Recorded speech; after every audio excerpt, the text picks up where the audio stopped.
il se porte mieux que jamais, je dirais même.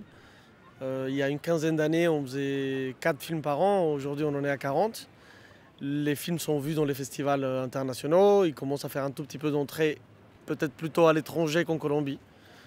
Mais l'année dernière, par exemple, il y avait le film de Ciro Guerra, Pájaros de Verano, qui a ouvert la quinzaine des réalisateurs. Cette année, mon film ouvre la semaine de la critique.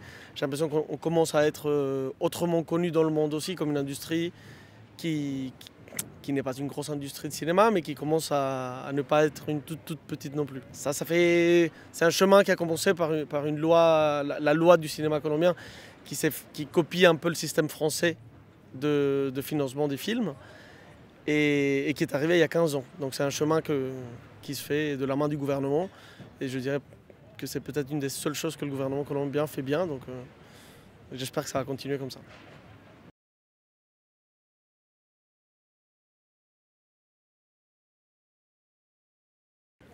Bah, moi, le cinéma, je ne sais pas trop d'où ça vient, mais je sais que ma mère est... J'ai grandi tout seul avec ma mère est avocate de profession, mais elle voulait être actrice. Elle finit par être actrice dans mon film. Et elle a toujours été entourée de cinéastes en Colombie. Ses amis étaient cinéastes, ses amis étaient... Ou ils faisaient de la télé aussi. Et du coup, peut-être que quelque part là-dedans, elle m'a transmis une envie de cinéma, hein. Mais après, je ne viens pas d'une famille de cinéastes, en tout cas. Le sujet du film vient d'un endroit très personnel. Donc j'ai grandi avec une mère célibataire comme le personnage principal du film. Et j'ai aussi eu ma mère qui a été atteinte d'un cancer. Comme donc le personnage principal du film s'occupe de sa mère atteinte d'un cancer, qui en plus est joué par ma propre mère. Donc c'est un film vraiment presque trop personnel, dans lequel je m'inspire vraiment de ma propre vie et surtout de celle de ma mère, hein, pour raconter un peu son histoire. Lui rendre hommage si j'y arrive.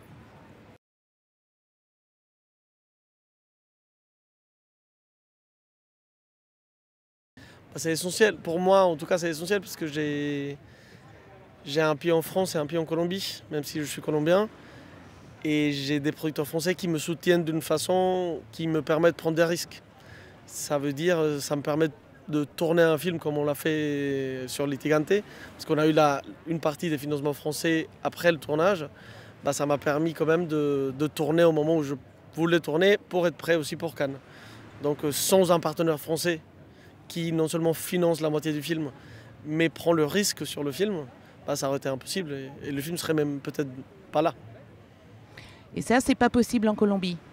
Bah, il y a très peu de gens en Colombie qui ont les moyens financiers de... Il y a quelques boîtes, mais 2 ou 3. En tout cas, comme moi, je suis mon propre producteur en Colombie. Je ne peux pas prendre un risque sur 150 000 ou 200 000 euros. J'ai la chance d'avoir des producteurs français qui peuvent le faire. C'est un peu de la folie de le faire, mais ils le font. Parce qu'ils croient vraiment au cinéma, ils croient que les films doivent se faire au moment où ils doivent se faire et pas au moment où l'argent est là.